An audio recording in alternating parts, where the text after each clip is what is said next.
Selamat datang di video terbaru DNDJKT dengan gua Reina. Untuk video kali ini berbeda dari video DNDJKT lah sebelumnya karena satu bukan Mas Indra dan dua di sini adalah gua akan main sebuah solo adventure game di mana kalian tidak butuh DM untuk main adventure ini. Kalian cuma butuh dice sama butuh karakter aja udah cukup. Dan mungkin perkenalan dulu.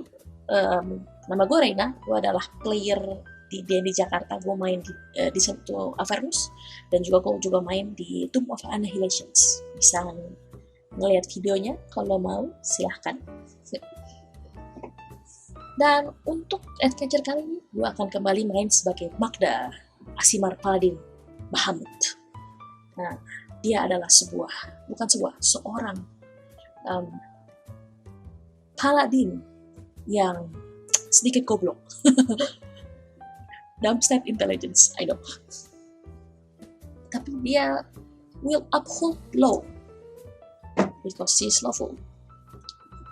And kalau buat deskripsinya, dia adalah seorang wanita yang terlihat seperti human, dengan rambut pirang panjang dan juga dengan kulit yang putih kepucatan seperti itu. Dan dia memakai baju chainmail dengan lambang mungkin saat ini dia masih pakai lambang Bahamut, jadi lambang kepala naga, dan juga dia bawa longsword dan juga shield. Nah, itu adalah Magda, dan nanti sekarang kita mulai saja main game The Executioner Daughter ini. Oke, let's start. Skip. Oh ya, buat kali ini gue mohon maaf dulu dengan mungkin pronunciation Inggris gue kurang bagus, jadi mungkin kalian bisa sambil denger gue ngomong dan juga sambil membaca tulisan yang ada di modulnya ini yang akan tentu saja terpapar di video kalian ini. Oke, mari kita mulai. The Plaza of the Sun. In the shadow of the stone tower that looms above the plaza, it is cool, but the many bodies standing in close proximity have made the air humid. The din of the crowd swells, and between the noise and the heat and the anticipation of what's to come, the atmosphere is stifling. You have found shelter and shade under the arched portico that protrude from the edifice. Thick stone bricks comprise the walls and structures encased within the Plaza of the Sun. An ironic name, for the tall walls block out most of the natural lights, and everyone stands within its shadow. Before you is the flat facades of the Temple of Bahamut. Above the large arched doors hangs a beaten metal shield, and blossoms with the profile of the dragon. To the left is a half-circle dais. The stairs lead to another large door, the entrance to the king's palace, where the rulers and his family resides. Atop the dais are 3 chairs, one each for the king, the queen, and the princess. And to the right, attached to the temple, is a tall cylindrical tower. The top of the tower is ringed with triangles, resembling a crown, and a small spire protrudes from each point. This structure is simpler than the others, adorned with only one slatted window toward the very tops and small wooden door at the bottom. And under your feet, the stone is grotted with blood. On any other day, your visit to Soldra would likely consist of a stroll through its bustling market, a luxurious meal of fish and rice on the beach, or perhaps an afternoon visit to the Temple of Bahamut to see a musical performance. But you have arrived in Soldra on its strangest day, and the whole city is tense, pulled out like a bowstring. You've overheard mutterings that today is the day of sacrifice, a ritual referred by the people of Soldra. Soldra treat this day like a festival, despite the darker reality. The citizens are bedecked in jewel-toned finery, and the city has been scrubbed clean. King Augustine presides over the ceremony, joined by Queen Catalina and their daughter, Princess Augustina. Soldra respect its king, For it is under his rule,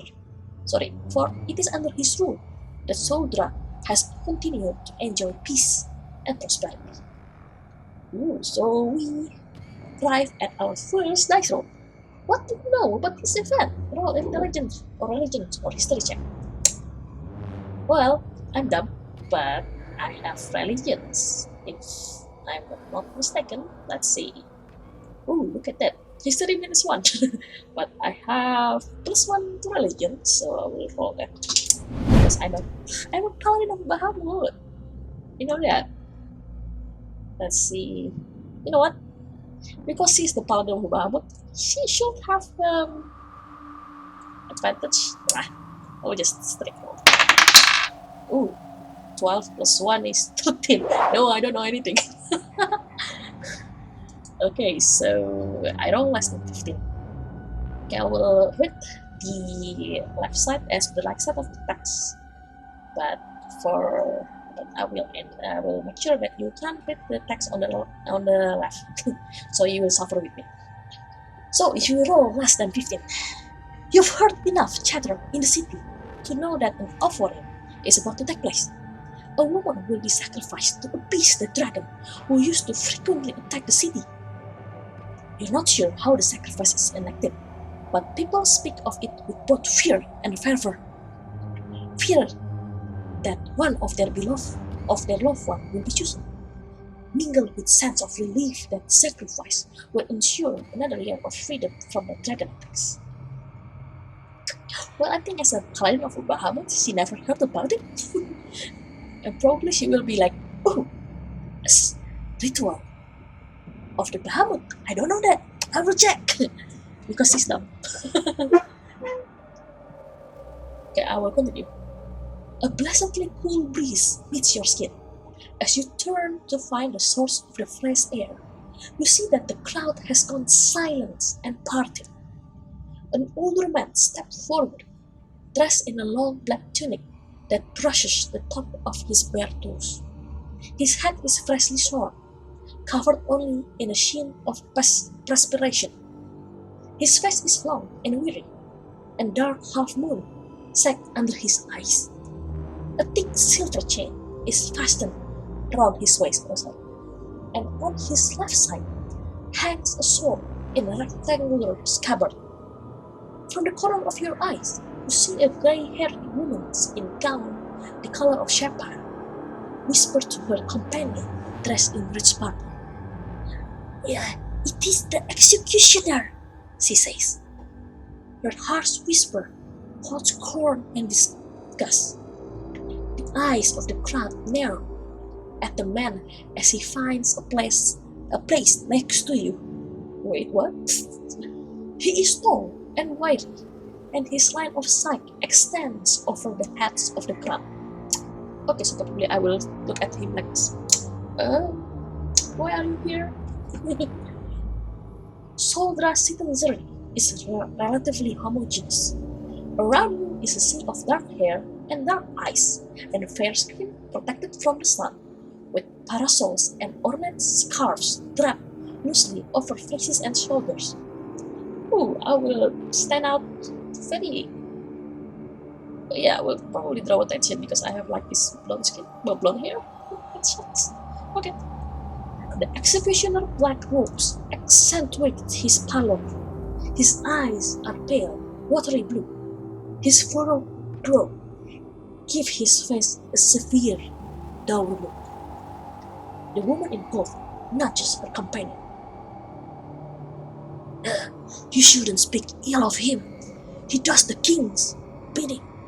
He only condemns those who defy Bahamut. I don't care, replies the woman in blue. Anyone who does a gruesome job like that and doesn't crack the wake of it disgusts me. Her friend sighed and fans her face with a gloved hand. It's his daughter who disturbed me. They say that she can control minds. No one dares to get close to the executioner. He stands with his arm at his side, and you suppose that he is used to negative attention. The whisper about him are cut short as the door near the dais opens, and 3 people step out. The king emerged first. He wears a bejeweled golden crown that resembles the top of the tower, a ring of slopes and points. His dark hair and beard are streaked with grey, and he wears an outfit comprised of a rich ruby-red brocade. He smiles jovially. He smiles jovially at the crowd, which respond with cheers and claps. Why are people clapping? The executioner decides to stiffen at sight of the king. Oh shit! Pretend you don't see that. Next comes the queen. She is not from Soldier, evident by her dusky skin and her vivid amber hair. So red, it gleams like firelight in the shadow of the square. She matched her husband finery, wearing a ruby gown inlaid with gold. Very fancy. Age has accentuated her feature, and the king and the queen make a handsome regal couple. She takes the king's hand as they face the audience, and the crowd cries out their name. King Augustine, Queen Catalina! King Augustine, Queen Catalina! The king and queen turn toward the door, arms outstretched, and their daughter emerges. The crowd sigh and swoon when they see her. She is a remarkable young woman, a mix of her parents, sharing her mother's beauty and her father's lean stature. Her auburn hair is woven into an intricate braid that circles her head. She wears a silk vest and skirt, the color of oxblood. Princess Augustina smiles demurely and takes her seat beside her mother. The king remains standing and addresses the crowd. Welcome, citizen of Soldra, he says. His voice booms and the sound reverberates around the square. You feel the low rumble of it in your chest. Oh, that's very loud. A powerful voice for a powerful man. I am honored to oversee another year of peace in Soldra. Cheers erupt. The king waits patiently before continuing. Soldar peace and prosperity is heartbeat, he says. Our people have sacrificed much, and we continue to honor Bahamut with our annual ceremony. I thank the loyal members of my court for their vigilance in protecting Soldra from heresy and from those who would disrupt our rituals and way of life. The king lets be settled over the round crowd, hands outstretched toward the executioner. While some of the soldiers nod their heads and murmur agreements, those near the executioner narrow their eyes at him, despite the king's accolades of his services. The king smiles and claps his hand. Let's begin the ceremony. Ooh, we begin. Oh, look at that picture. New blood. As is tradition, Priest Nahum will select. Oh, sorry, this is the king. As is tradition, Priest Nahum will select this year's offering. The king claps his hand. A regal gesture. Once the offering is selected, she will be anointed. Then she will be escorted to Garaspik by our designated guides. At this, he points to the escort, who is, unsurprisingly, the executioner. Where she will wait her fate and serve Bahamut will. High Priest Nahum! The king's voice is authoritative, and you are sure it can be heard through the thick stone walls. Oh, my voice is not authoritative, so let's just pretend it is. The door of the temple opens. A tall, dark gold dragonborn steps outside, dressed in long navy robes. His appearance is jarring, a stark break in the homogeneity of Soldra citizenship. The same profile of the dragon depicted on the shield above the temple door is embroidered on the dragon's-born vestment. He cradles a large silk pouch tied close with a cord. Oh, I'm going to guess that it's the symbol of Bahamut. Ah, thank you, my king, replies High Priest Nahum. He possesses the strong, clear voice, of priest well versed in public speaking. I am pleased to lead another day of sacrifice. Daughters of Soldra, come forth. The daughters emerge from within the temple, tentative like a trickle stream, but still, they must come, relentless like a river. Oh, what do you notice about the Doctor of Soldra? Roll wisdom. Perception check. Okay, let's see. Perception check as well. That's all. Oh my god, not roll. I'm rolling so bad. Shoot. I roll less than 12. The worry written on the faces of the doctors is visible from every corner of the plaza, and it mirrors the poorly masked concern depicted on the face of the crowd. The daughters huddle together, casting nervous glances at the pack in High Priest Nahum's hand. The daughters are a range of ages, old and young, and middle-aged, all made equal by the fate that awaits them. That's actually pretty scary. Okay. Oh. Princess Augustina stands smooths the front of her dress and descends down the dais, joining the rest of the daughters. Queen Catalina watches as the princess with worried eyes, with white pursed lips and white knuckles. High Priest Nahum tugs at the pouch cord, and it blooms open. They give it a shake, and the cotton sieve and clink. Each of the coins in the bag bear the name of the daughter, he says. Each coin has been blessed by Bahamut himself, forged from the metals found in the depths below Gara's Peak. He glanced toward the sky, as if waiting to see the shadowed silhouette of a dragon. But the sky remains cloudless and blue. Bahamut, we present you with this offering, so that you may shield us from those who seek to do us harm. We thank you for the Soldra's protection. High Priest Nahum reaches into the pouch and pulls out a coin. I don't have a coin. His eyes widen, and he chokes on a name as he reads it aloud. Princess Augustina. The crowd stares. The way the faces of the skeletons in catacombs have encompassed, with mouth open. She was chosen. Ooh. The queen almost scream cuts through the shocked silence, and the crowd erupts in shouts and cries of agony. Select another one! Someone shouts from across the plaza. This elicits both cheers and noises of dissent. That's not how it works! Another soldier yells above the chaos.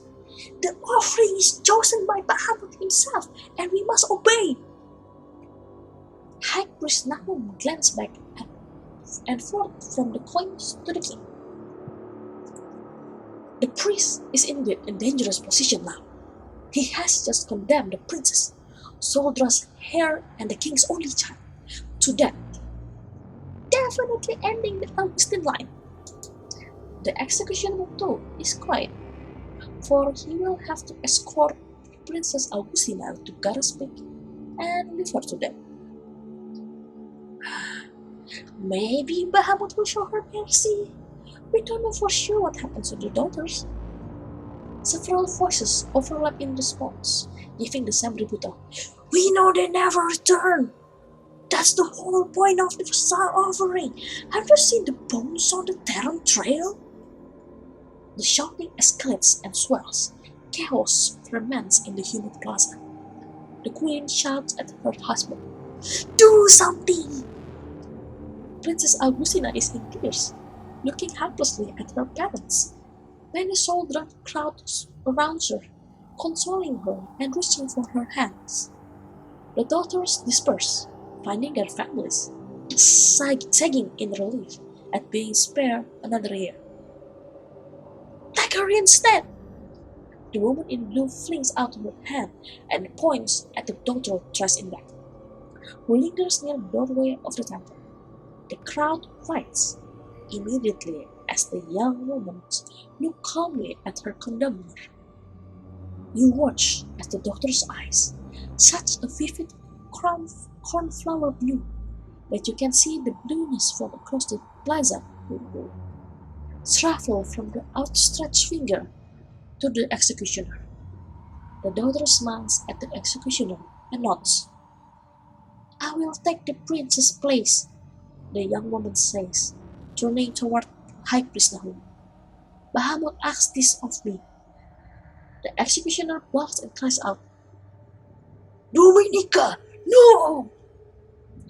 The young woman, Dominica, holds up her hand. It's all right, Papa. Remember the holy text. Bahamut honors him who is chosen. Dominica moves to the princess and claps her hand. Go, return to your family. Princess Augustina gasps at Dominica and before dashing up the dais and into her mother's arms.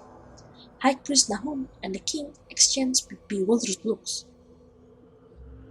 This is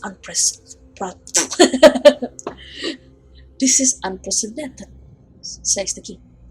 Bahamut smiles upon you, Nahum says jovially to the king, regaining control of the ceremony. He beckons to the lower priest, lingering behind him.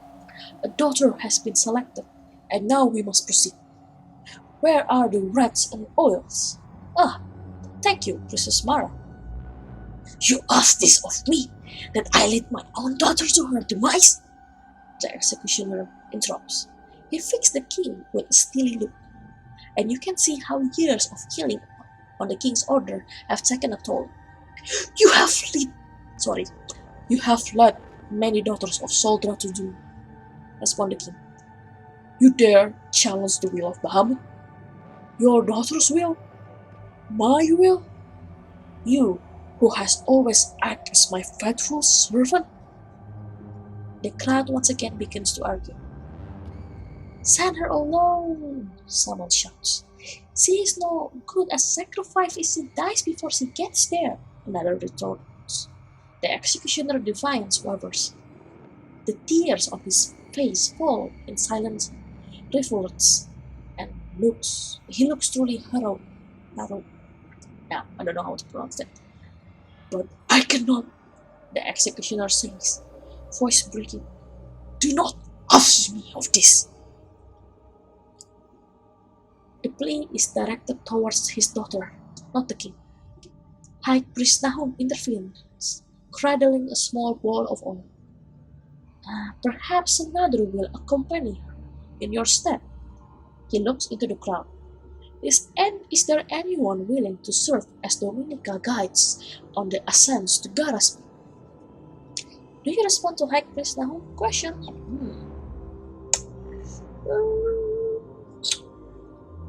I have a feeling that I should. Me as the player, I will go with 2, but Magda is the paladin of Bahamut. I think she will think that this is her job. This is why he sees here. So she will volunteer and she said, "Yes, I will take her to Garas Peak." So I will continue here. Okay. The crowd turns to face you as you proclaim your intentions. Very well. As Dominica escorts, you are tasked with delivering her as the offering to Garas Peak, which entails a treacherous climb up Terran's trail. To aid you in this journey, the Temple of Bahamut presents you with this. High Priest Nahum steps towards you and hands you a common potion of healing. Ooh. Okay, let's check this. Potion of healing.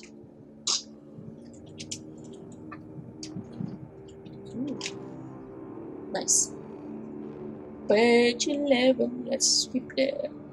Ooh, this is the anointing. Yeah, Two priestesses flank High Priest Nahum in front of the door of Bahamut Temple. The priest holds a bronze bowl full of fragrant oil. He dips two fingers into it, then presses his old finger to Dominica's forehead, chin, and the hollow of her throat, and recites something in Draconic. Do you know Draconic? Do you think I know Draconic? No, I don't. No, you do not understand Draconic. The words High Priest Nahum speaks are harsh and throaty, filled with aged consonants and guttural vowels, and you assume it is some sort of prayer. High Priest Nahum passes the bowl to the priestess on his right, who hands him a tightly rolled circle of laurel. Dominica lowers her knees to her knees, and High Priest Nahum places the wreath atop her golden plate. Bahamut guide you, Dominica or soldier, says High Priest Nahum. The priest leads the procession to the city gate. Curiously, the executioner remained silent as he walked beside his daughter. Soldiers who were present in the plaza peered out of their windows, eager to see who was chosen as the offering. The procession reached the gate and stands idly before the large wooden door that leads out of the city. On the High Priest Nahum's command, the guard on the parapets above heave open the gate. Before you is a road. A mile out, the gravel path merges into a dirt trail, winding upward through the crazy mountains. The range is jagged and pointed like like the serrated edge of a knife, and one point looms the tallest Garas. Dominica carries nothing with her. She wears only sandals, the laurel crowns, a black cloak, and a black linen dress that matches her father's garb. The crowd is silent as Dominica embraces her father. She whispers something to him that you cannot hear. "Wait!" cries the executioner. "Please, you must go now with nothing. At least take this." He hurries towards his daughter, unbuckling the belt and sheets around his waist, and hands the blood to Dominica. She accepts it, embraces him, and walks away, her back to the crowd, to her father, and to Soldier. Apa ini bedanya? If you are escorting Dominica, proceed to Garas. If you have chosen not to accompany Dominica, proceed to trial by fire. There are two different things. Let's go to page 16. Let's know. What's that? We'll just gotta speak. The road outside of Solra is not vacant nor populated. A singular caravan from a nearby city passes you by, and the merchants avoid your eyes. Her face half shrouded by scarf, a raven perched on her cart calls in your direction. It takes 20 minutes for you and Dominica to reach the trailhead. The path road underfoot transitions to a trodden path that winds upwards. A weathered wooden signs on the left read Taron's Tales in both common and draconic. "I'm sorry," Dominica says. "I was lost in my throat, and I have not yet asked your name. Nor thank you for accompanying me." She pauses as you respond, then peers towards the mountain, shading her eyes. "Oh, I guess Magda will say, oh, my name is Magda. I'm actually a paladin of Bahamut. I'm just, fresh from the temple. So yeah." And then she peers towards the mountain and shading her eyes. And she said, "The path ahead is dangerous and we might encounter hostile creatures. Stay alert, my champion." She calls me my champion. She places a hand on your shoulders and you feel a warm pass from her palms to you. You receive 3 temporary hit points. Ooh, nice.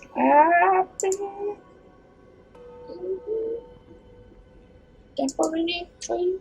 Okay. Wait, let me put it clear. Okay. That's cool. So, three temporary headphones. Okay, let's continue. The mountain range before you is a series of jagged limestone pillars blanketed in patches of verdant trees. Terran Trail is relatively flat for the first few miles, and you and Dominica proceed without trouble. She is unbothered by her sandals over rough terrains and walks with a sense of purpose and certainty. After a while, as the path begins to incline, Dominica speaks.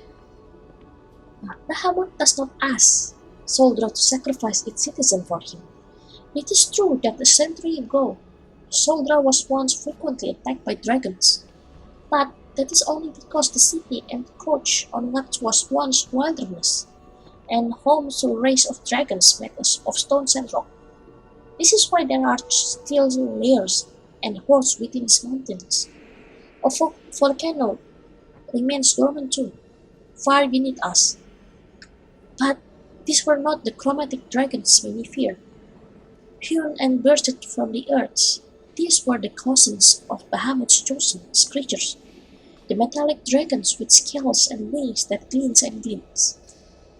The sacrifice was the idea of Soldra's first temple priest, High Priest Akaro. Some suspect that High Priest Akaro secretly worshipped not Bahamut but Tiamat. But regardless of his true alliance, the first offering worked. The dragons stopped attacking. Superstitious children hold fast to the ritual, believing it is what Bahamut builds.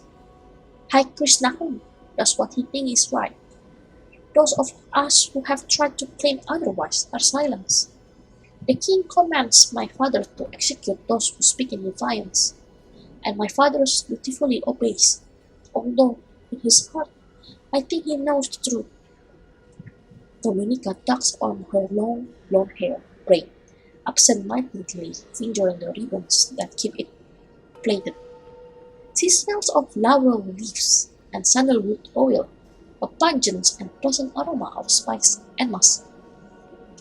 I was visited by Bahamut as a child.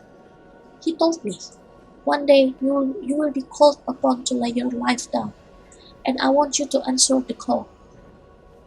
And I promise I will. In turn, he infused me with his power, which I then used to aid those in suffering. But those who witness this gift fear and scorn me. She looks upward, and you follow her gaze. The sky overhead darkens, easing into an ominous, heavy cobalt. Girls like me are always the first to be sacrificed. I promise Bahamut I will do what he asks. Still, I hope to not become another pile of bones on this path. I do not think he intends for that to be my fate. You glance down to see the path littered with human bones. Oh, dozens of skulls, femurs, ribs, and unidentified body parts lay picked and forgotten, sun-bleached and desolate. It's a harrowing visual, with true cost of Soldra's peace, a city built on the bones of dragons and daughters. The incline was gradual, but the path now angles toward upwards at a steep incline. The trail is rocky and difficult. You wonder how Dominica's feet are faring. If she feels pain, she makes no complaint. The peak is about a half mile up, and Dominica ceases speaking, for the climb requires all attention and energy. See what? Something screeched above you. You look up to see four large bloodhounds. Okay, hurtling towards you, talons and beak sharp as knife. Dominica draws her father's sword from its seat and prepares to attack. Okay, the stats for the bloodhounds are found in page 18, which is the next page. Last at the start of Dominica of Soldra. To keep combat simple, keep all the bloodhounds on the same initiative order. Oh shit. 4 ya. Oke. Let. Oke, let the battle begin, guys. For this, I will. Wait a minute. Yeah, you don't see anything. You have prepared. Oh, that's it. Okay. I will roll for. First, I will roll for Dominica of Soldra. What's your initiative? Who is it? Dominica of Soldra. Bloodhound. Oh, Bloodhound is 21. Sure. And me. I think I have shit initiative. Where's my initiative? Who is this my initiative? I guess it's 0. Oh shit, what the heck? Okay, so initiative is Tom and me. Oh shit, this is not good. This is not good, guys. Okay, let me. Dom, you have 18 hit point. Okay. And then you have 1. Oh, look, just happened. We'll be fine.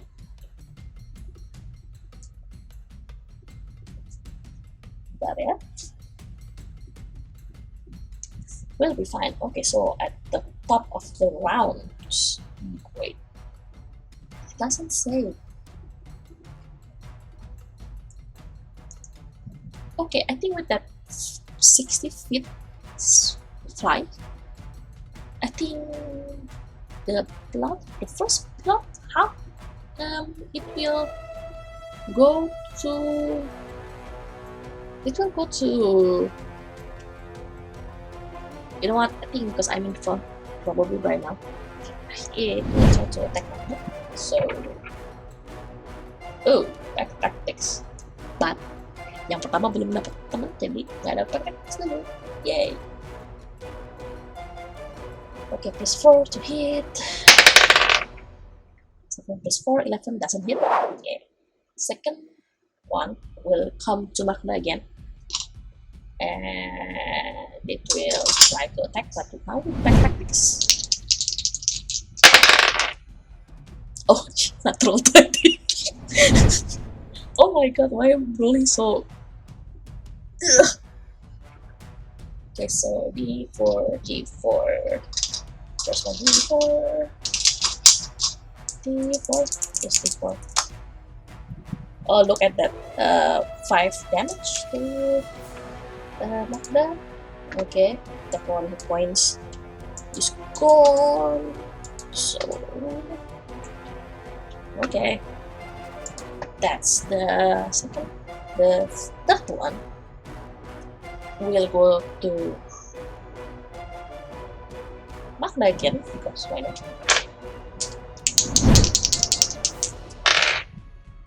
15 plus 4. It hits.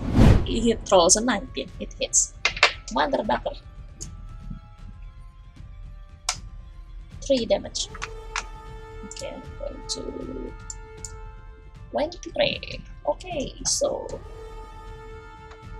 we still have 1 more, right? Yeah, 1 more. This time, let's do Magda again, because why not? Yeah, I think. Oh my. 19. Mother ducker. 1.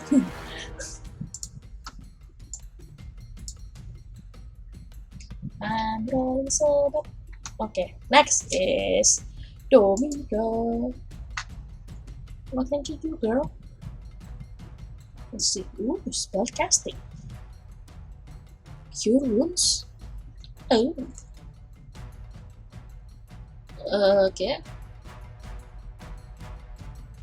that transfer the target. That transfer to the target. Oh, I don't know what that is. But okay. Her spell casting won't do anything good, so she will reach for her father sword and will swing it. So strength 22.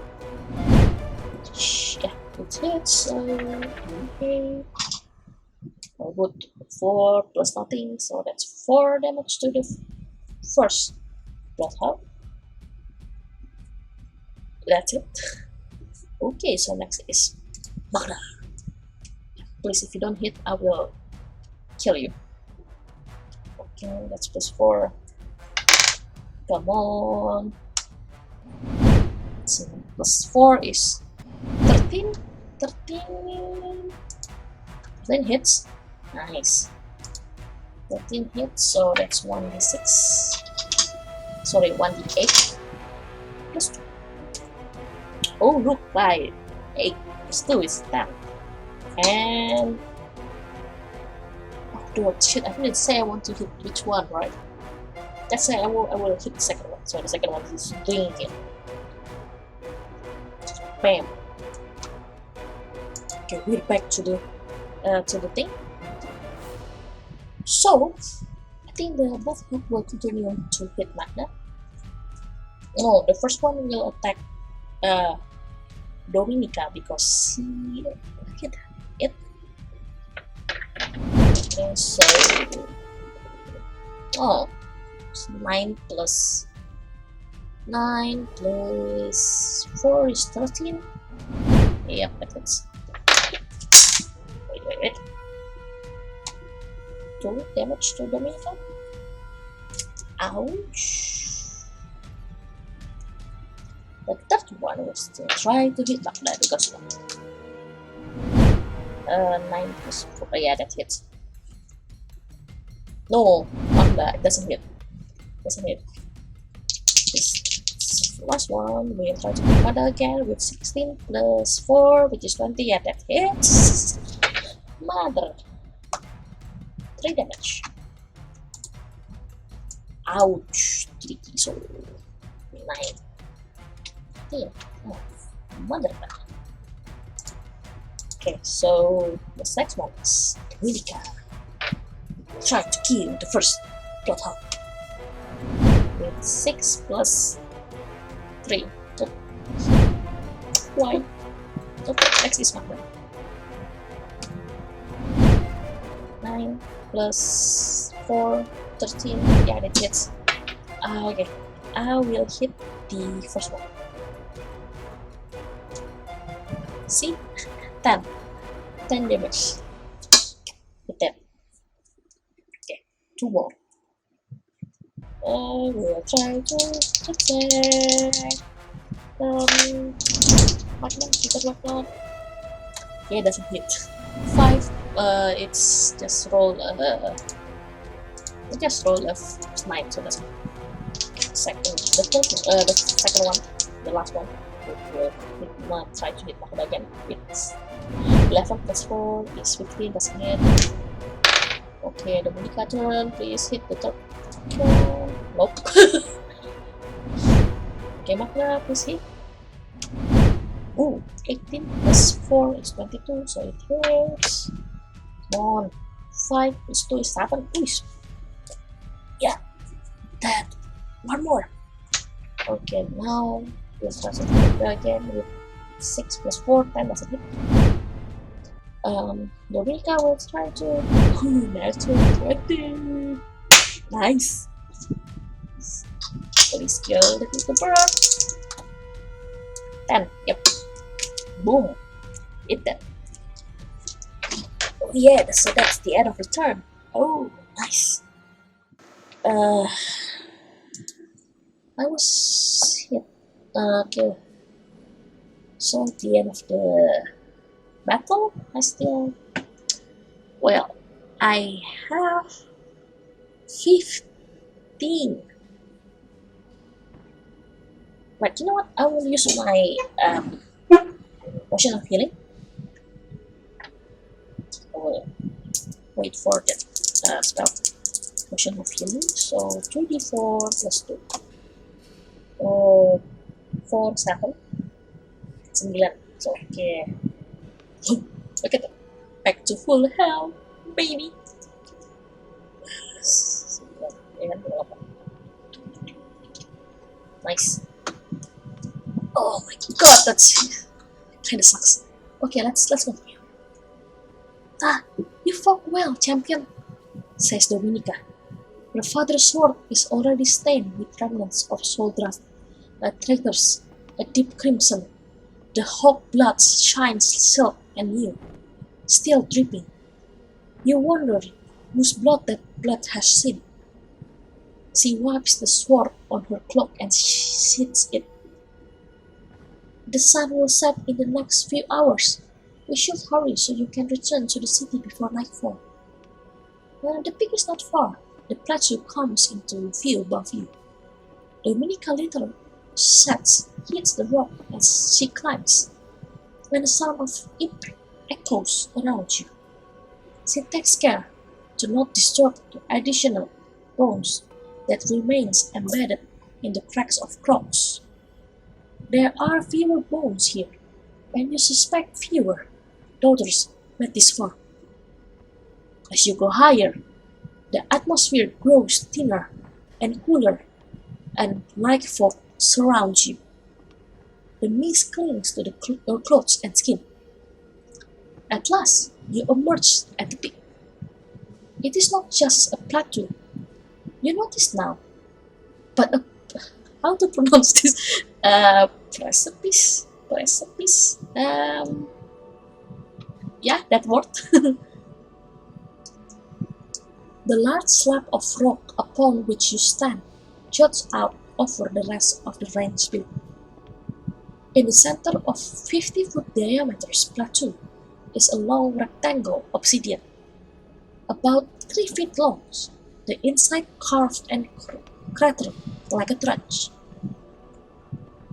A sacrificial altar, Dominica explains. The first daughter sacrificed here. Octavia was bled out.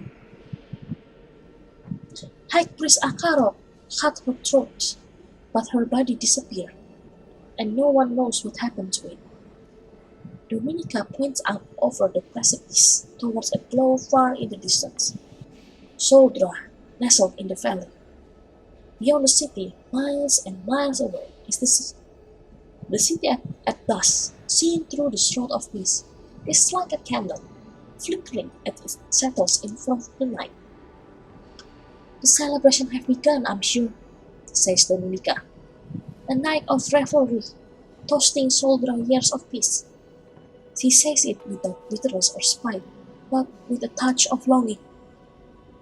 She turns to you. Now I await, and you have done your duties, so you should return to join the festivities. Here, she says, unbuckling the sword belt. Please give this to my father. The sound of flapping wings told you, and Dominica laughed. Not a dragon, not yet at least. These are hippogriffs will fly here. Look. She points and you see a grand white hippogriff soaring above you. Its heavy wings beat against the tension of the air, and it regards you and Dominica warily and without hostility. Dominica frowns. As magnificent as I think they are, I wish they wouldn't come here. They are pretty dangerous. A low rumble smacked the ground quake and tumble. The diaphanous I don't know how to pronounce this word.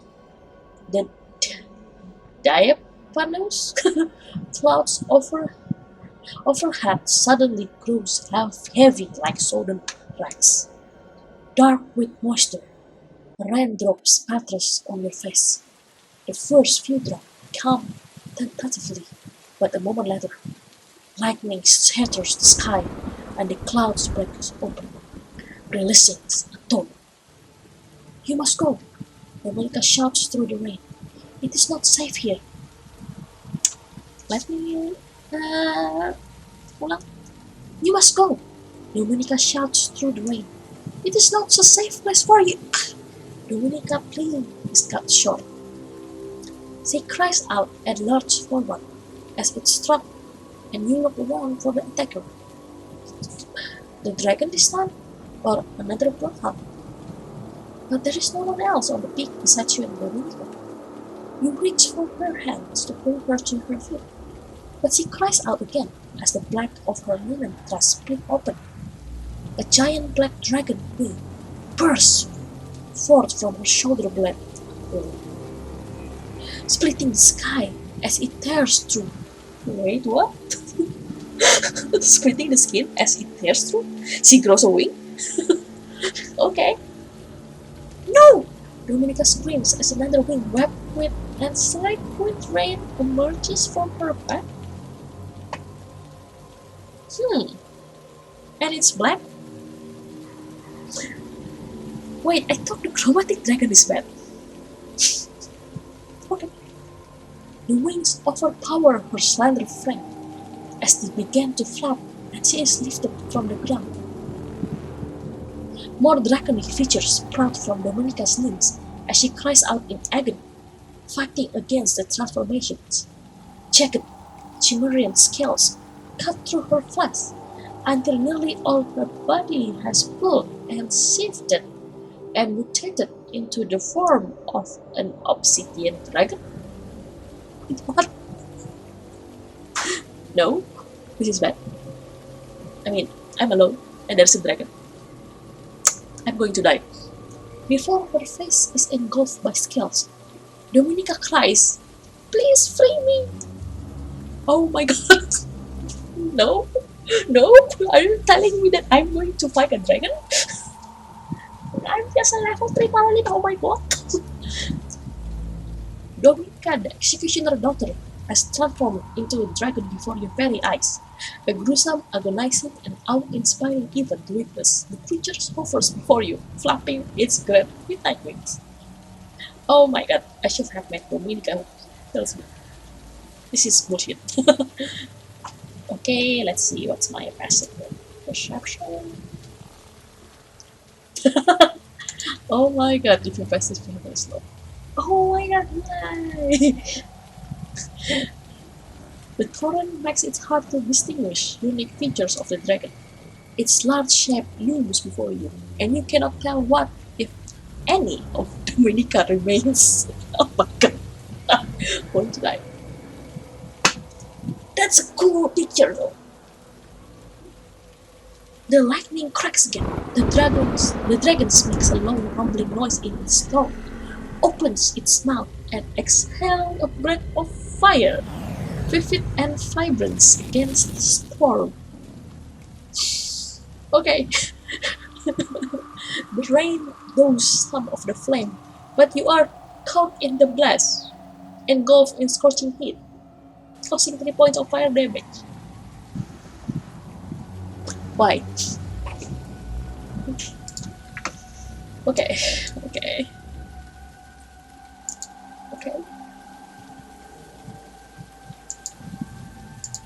The dragon grows again, its body tensing and coiling, readying for another attack. The executioner's sword, whether on the ground or in your hands, begins to glow. Ooh, what do you do? Engage in combat? Nope.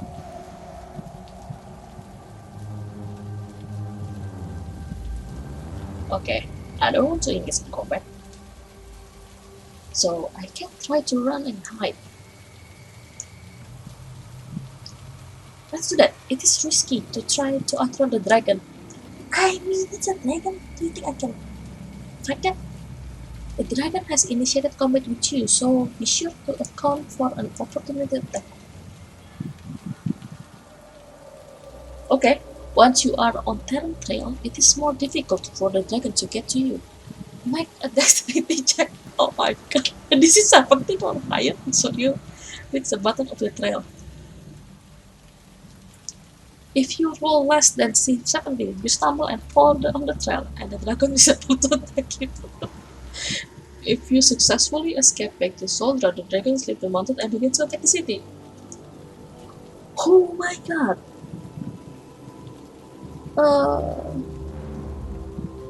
Uh, I mean,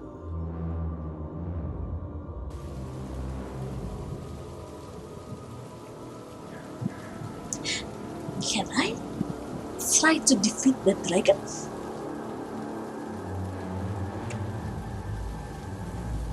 Oh my god! I don't want the dragon to attack the city. Oh god, where are people get to enter? Despite the chaos, you can still hear the people flying to me.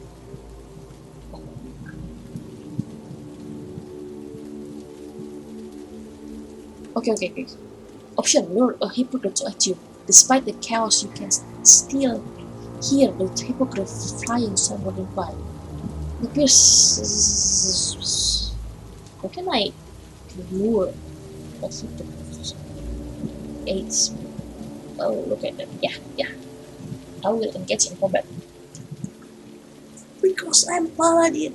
Not because I see the hippo and totally dead. But you don't see that. Okay. I will engage in combat, I guess. Yeah, I will have to engage in combat.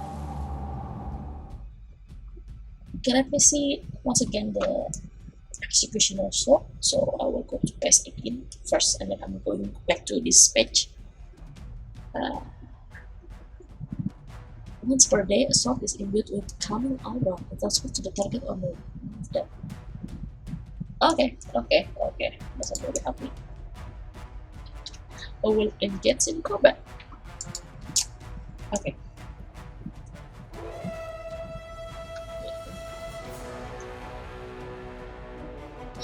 Look at that. That's looks like a style, but yeah. Bread weapons. Oh god, I'm going to die. Oh god, I'm going to die. Shit.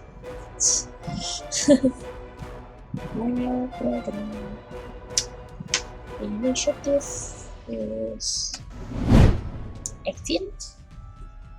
Okay, my initiative will be shit as usual. 11, yeah. It goes first. Okay, sebentar. Holy shit, this is. You have multi-act and okay, it will go first. You know what? It will try to use its red weapon. Oh, so I will make a dexterity saving throw. DC 11. Okay. This is why you shouldn't dumpster dexterity, guys. Oh yes, 14 safe. Half as much damage on success for 1. Okay, so 4d6. Oh my god, 4d6. This is actually pretty scary. Oh, look at that.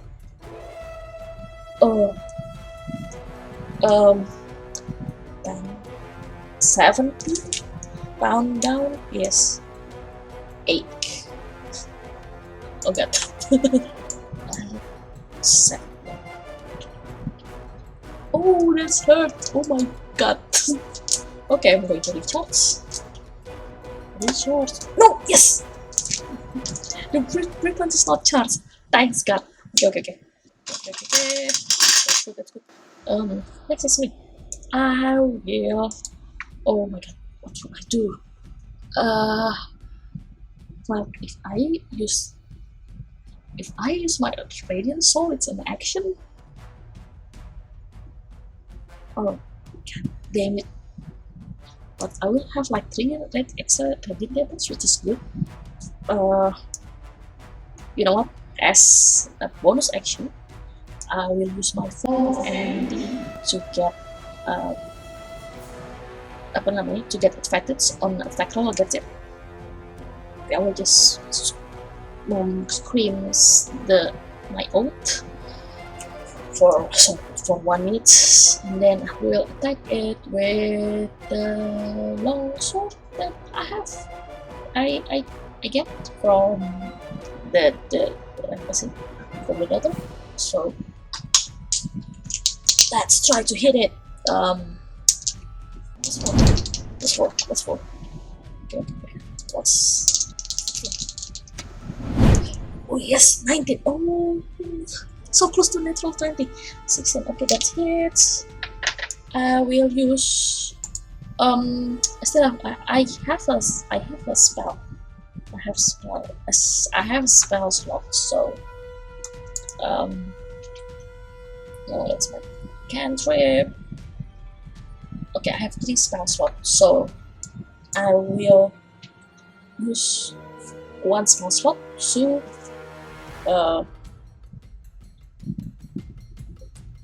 I will use 1 spell slot to do Divine Smite. So that's a D6.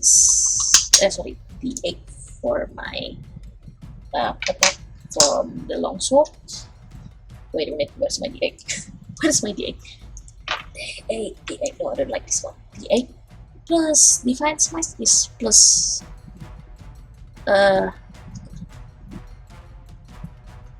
2d8. Okay. Ooh, nice. Okay, sebentar. Let me read it. Yep, 2d8. This is not under the fin, so yeah. Let me check if it has damage immunities. Skill. Damage immunity fire, of course.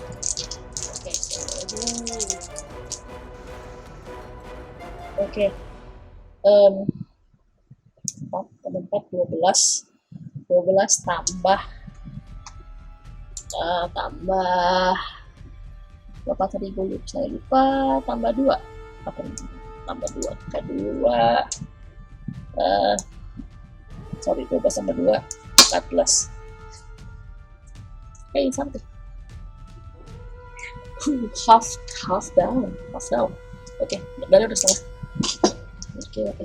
Next is the dragons. It will try to. Oh.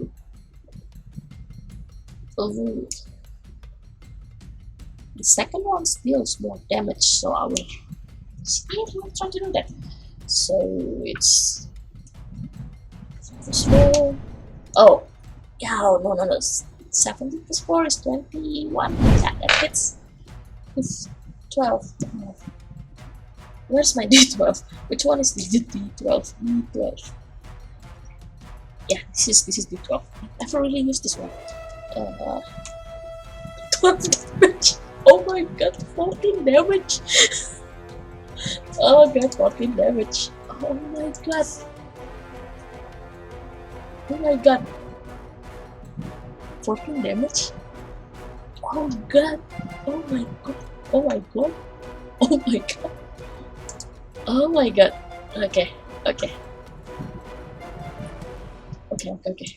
As my action, I will use all my healing pool to get 15 damage. 15 78 ya, gua akan pakai Leon Hand. Okay, that's my action. Yeah, that's the action, right? Leon Hand. And that's it. Okay, let's use the dragon. We'll try to attack again. Not sharp claw because why not? Oh yes, cuma 8. Yes. Okay. Jadi udah gue. Come on, baby. Yes. 17 plus 4 is 21. Yeah, that's it. I will use another smite tool. Divine Smite because why not? Okay, that's 9, 6 plus 3, 9, 4, 13 tambah 2, 15. Okay. Hey, 15. Hey, you know what? I killed him. Oh my god. Yes. Okay, someone with a glowing like a sword in Magna's hand. She will just scream, "Ah, die, you dragon! What? Yeah!" And with that, she killed the dragon. Oh my god. Okay, go straight to play page 24. I didn't see it coming. Okay, the one who survived. Final blow takes down the dragon. Ooh. And its body lay lifeless before you. The storm ceased raging, but the rain persists, lacking in its earlier tenacity.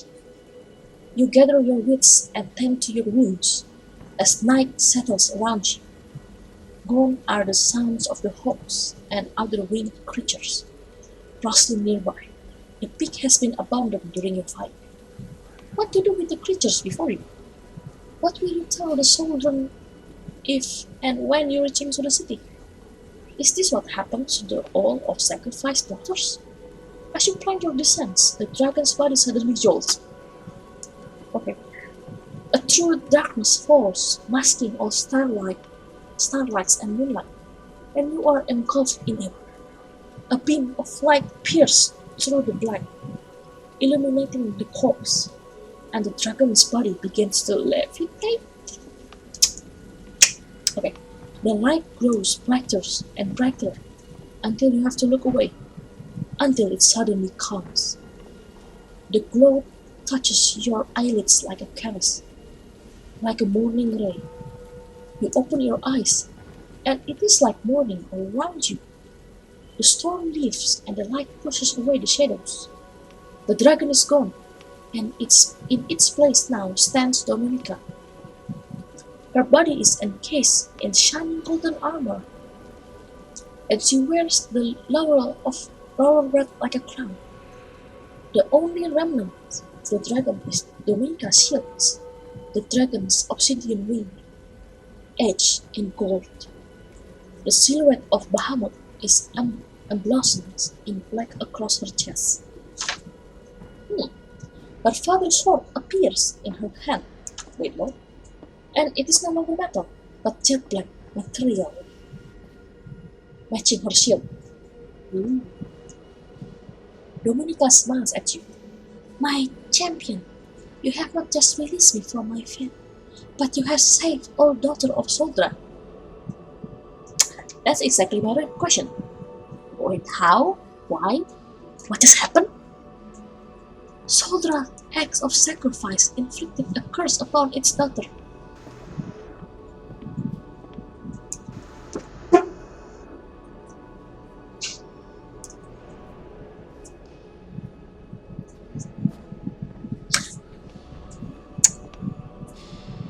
Okay, so they bring this upon themselves.